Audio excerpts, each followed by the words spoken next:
We're joined today by Michael Levi, who is Professor of Criminology at Cardiff University.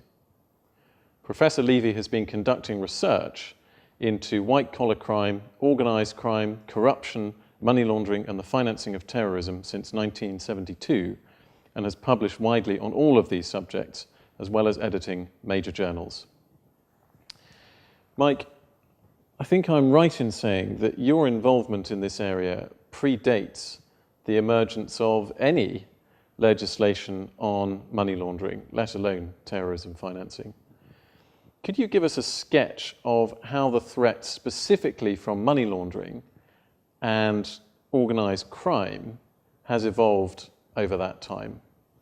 As far as understanding the, if you like, the criminal background to money laundering, or what one might describe as the anti-money laundering movement, some people argue that in the beginning was tax, but they would have the problem of explaining why it is that tax was not until very recently a predicate offence in the US. So in the beginning, there was the Presidential Commission on Organised Crime established by Reagan. And one of the things that that commission noted was that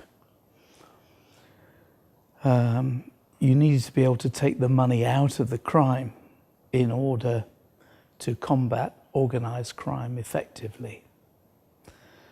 The UK followed on, the US legislation started in 1985. The UK's first legislation started in 1986, which related to drugs only, and then it gradually expanded with a more limited regime to, for example, fraud, and then to terrorism financing to combat the Irish threat, a threat not shared by the rest of the world. And then gradually we had the Sommet de l'Arche that created the Financial Action Task Force, or GAFI for Francophone readers and listeners and viewers. And that, again, really started with drugs because that was the UN central concern at that time. And there was no consensus for extending the regime beyond that. I was vice chair of a UN gathering which made it very clear that it was to be drugs focused. And then gradually more and more bodies felt, well, this is a useful tool to adapt. But the whole system began to feel, well, what is it actually doing? Until along came 9/11 and the world changed.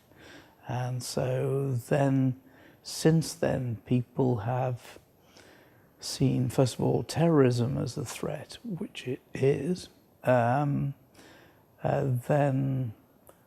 corruption, grand corruption anyway, because small corruption you don't need to launder the proceeds of. Technically it might be laundering, but most petty corruption is for subsistence lifestyle.